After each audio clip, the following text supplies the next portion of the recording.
Eccoci qui, voltiamo completamente pagina, ci occupiamo di cultura, ci occupiamo di libri, che insomma è sempre un bel parlare, lo facciamo con Orietta Bonaldo, buongiorno anche a lei. Buongiorno. Presidente di giuria del premio Gambrinus Giuseppe Mazzotti, un premio che è giunto alla 31esima edizione, che vedrà il suo culmine il 16 novembre, mi aiuti, giusto? Sì, il 16 novembre presso il Parco Gambrinus di San Polo di Piave.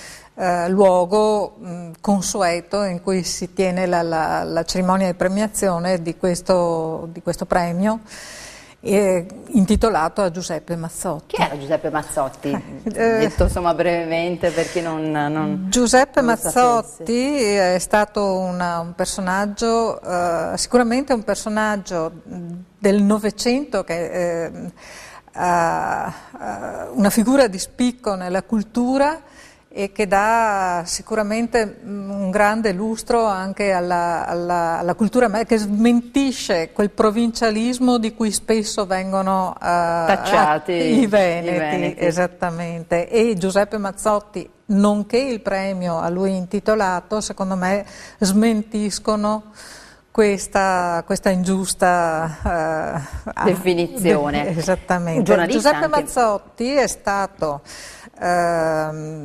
per molti anni presidente dell'assessorato provinciale del turismo della provincia di Treviso. È stato un giornalista molto appassionato, prolifico, uno scrittore, uno studioso, un fine studioso non solo di cose venete, un appassionato di montagna e anche ottimo alpinista, tanto che è stato ammesso a far parte del Club Alpino Accademico Italiano. Cultore della buona cucina, cultore del buon vino. Una persona speciale. Una persona speciale che è nata a San Polo di Piave e a San Polo di Piave risiede l'associazione che a lui si ispira e che ha promosso appunto questo premio che ormai è la 31esima edizione. Io penso che quando nascono persone di questo tipo sia quasi naturale la voglia di lasciare comunque la traccia, no? Penso che se qualcuno si occupa di portarne avanti la memoria in qualche modo, un motivo c'è. Certo, dimenticavo una cosa, senz'altro uno dei suoi meriti è stato quello di aver portato all'attenzione del mondo il patrimonio delle ville venete e anche di averle, portandole all'attenzione, ha stimolato l'interesse per la tutela e la conservazione del patrimonio delle ville venete. In tempi probabilmente non sospetti, in perché cui adesso le ville venete erano completamente lasciate all'abbandono e alla cura dei proprietari che spesso non avevano né la voglia né magari i soldi per curare. Per occuparsene. Senta, è un premio per la letteratura di montagna, esplorazione, ecologia e artigianato di tradizione, quindi diciamo che la specifica è questa, no? Sì, è nato così con un tutt'uno, cioè le opere che venivano presentate potevano riguardare uno qualsiasi di questi aspetti, diciamo, della cultura. Poi nel tempo sono state individuate 6 sezioni distinte, sono state divise interne e adesso, per non avere una marea di libri partecipanti, le 2 terne si alternano un anno una e un anno l'altra. Quest'anno toccava a montagna, cultura e civiltà, esplorazione e viaggi, la seconda sezione, la terza sezione finestra sulle Venezie. Le altre 3 invece che sono state l'anno scorso e ci risaranno l'anno prossimo sono montagna, alpinismo. Giuseppe Mazzotti è stato, come dicevo, un ottimo alpinista. E poi abbiamo ecologia e ambiente, è stato sempre molto anche preoccupato di questi aspetti. È stato un precursore in questo. e artigianato di tradizione. Senta, io leggo che la giuria è composta ogni anno da importanti, oltre che da lei, tra l'altro, importanti personalità della cultura ne hanno fatto parte negli anni scorsi: Piero Angela, Walter Bonatti, Dino Coltro, Salvatore Giannella, Danilo Mainardi, insomma un sacco di nomi noti, Folco Quilici, Ferruccio De Bortoli, Paolo Rumiz, Paolo Rumiz poi, insomma, che vediamo anche tra i premiati di quest'anno, qui c'è il suo libro, poi ve lo mostreremo. Invece tra i vincitori, se ce ne vuole citare qualcuno anche lei, tra l'altro Sepulveda, vedo. Sì, Freya Tiziano Stark, Terzani, Reinhold Messner, Giuseppe Cederna. L'anno scorso Salvatore Settis. Quindi insomma per è stato sempre un premio di qualità. Libro su Costituzione e Ambiente è sempre stato un premio di qualità, sì, che tra l'altro ci troviamo sempre a dover mediare tra veri e propri saggi con un grosso spessore anche scientifico e magari il romanzo, la storia, l'avventura, non è un compito facile. Non è un compito facile. Tra l'altro le chiedevo prima, era una mia curiosità, quanti libri avete letto? Perché quello del giurato e del punto di giuria è un lavoro serio e impegnativo, bisogna leggere. Quest'anno ne sono arrivati 148. 148, c'era tempo fino a giugno. C'era tempo fino a giugno. Quindi non è che avete avuto molto tempo per leggere. L'afflusso comincia generalmente a inizio anno, un po' alla spicciolata, poi si concentra come al solito in Italia all'avvicinarsi della scadenza, per cui alla fine ci si ritrova a dover veramente fare una corsa. E certe volte, come quest'anno per esempio, in particolare nella sezione esplorazione e viaggi, c'erano talmente tanti bei libri che era quasi ogni volta ma questo neanche il tempo di goderselo, tra l'altro. Quello e poi ce n'era un altro, poi un altro, poi quindi un una bella altro. lotta, diciamo. Sì, una bella poi lotta. immagino, poi insomma, c'è una discussione, ovviamente ci ritroviamo tutti quanti i membri della giuria, che se non sbaglio siamo in 9. Adesso cerco, dovrei intanto lei continua a raccontarci. Ecco, e ci ritroviamo, ognuno procediamo a una prima selezione, ognuno di noi dice, per ogni sezione dice secondo me questi, e dà delle motivazioni.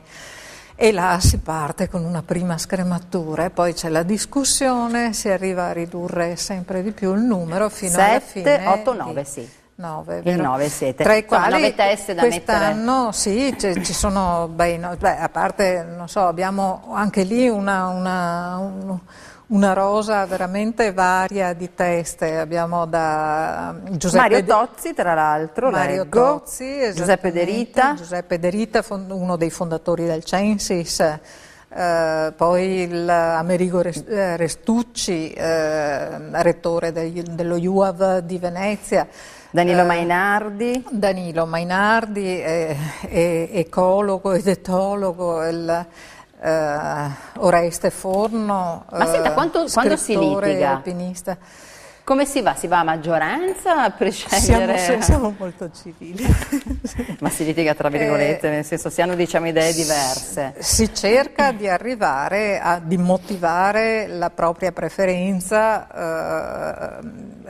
rispetto agli altri giurati, e poi alla fine quindi si cerca di convincere ognuno cerca di convincere gli altri, se poi non c'è verso, si vota. E il Presidente che cosa fa? Che compito ha? Anche un po' quello di, insomma...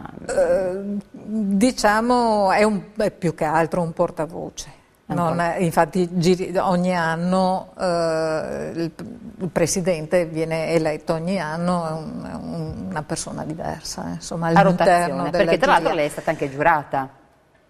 Prima di Presidente mi raccontava, no? Io faccio parte della giuria e il Presidente viene eletto ogni anno all'interno della giuria. Dura un anno, io sono Presidente adesso, il prossimo anno cederò lo scettro a qualcun altro. Ecco, però dicevamo, insomma, lei ci ha raccontato che a volte, insomma, a leggere questi libri provava, per esempio nel suo caso, ma immagino anche gli altri giurati, molto entusiasmo. Con una comunicazione alla regia noi andiamo avanti altri 10 minuti. Mi scusi, questa è una comunicazione tecnica al mio collega David che è in regia. Però capiteranno anche libri che sono, insomma, un po' pesanti. Beh, non facciamo nomi, quindi possiamo dirlo. Non dovrei dirlo, però ci sono un po' le due anime della giuria, secondo me. Da un lato ci sono i professori, no? Chi ha una solida carriera accademica e magari fa quello anche, insomma. Esattamente, che quindi tende a prediligere il saggio solidamente documentato, certo. No? Altri, cioè un'altra parte, l'altra anima della giuria, di cui faccio parte anch'io, siamo quelli più, diciamo, che cercano l'immediatezza della comunicazione del contenuto, della storia, dopo, tra l'altro, ovviamente magari pesa di più parlando, che so io, di architettura, giudicando un libro di architettura, il parere del rettore dello UAV, certo, senz'altro ha più di peso del mio, che io posso dare un'impressione, una valutazione di lettore di quanto lo scrittore è riuscito a comunicare a me come lettore profano, certo, dell'argomento, certo. Che è tra l'altro poi quello che sarà di fatto l'aspetto prevalente della giuria finale, perché tra questi 3 premiati poi ci sarà, il giorno della premiazione, ci sarà un'ulteriore premiazione, uno solo sarà l'eletto. Il vincitore assoluto, vincitore diciamo così. Assoluto. Adesso possiamo inquadrare i tre vincitori, sì, che sono anche 3 finalisti, possiamo dire, i 3 finalisti che concorreranno a questa diciamo, incoronazione finale. Adesso appena riesce il collega, eccolo qui, ci racconti lei. Sì. Paolo Rumiz. Allora, dobbiamo lasciarli qui, se no non li riusciamo a far vedere. Va bene. Per la sezione esplorazione viaggi abbiamo scelto quasi all'unanimità il libro di Paolo Rumiz, Morimondo.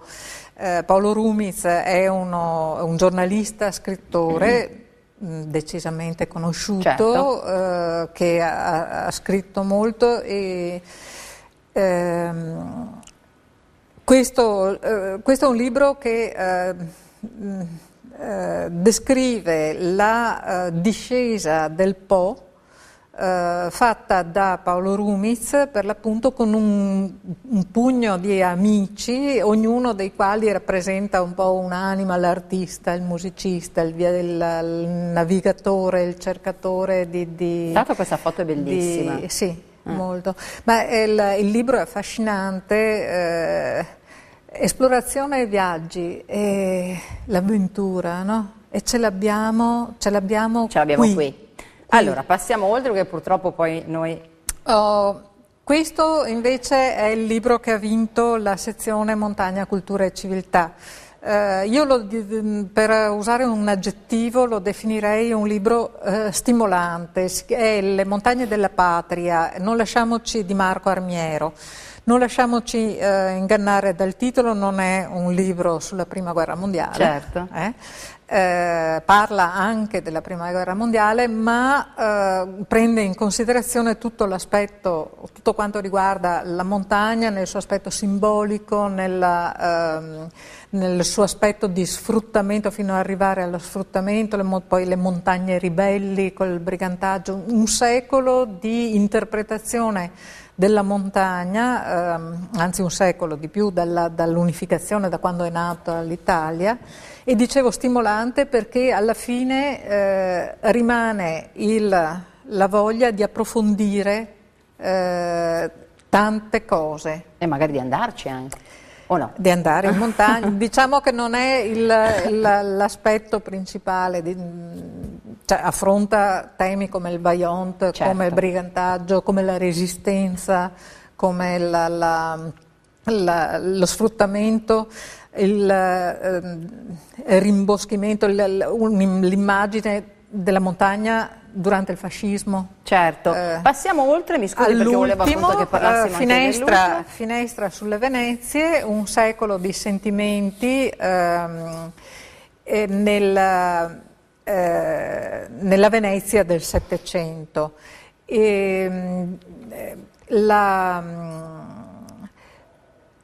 Allora, questo libro è ci porta a considerare i sentimenti come erano nella Venezia del Settecento, traendoli da un patrimonio epistolare. Che bello.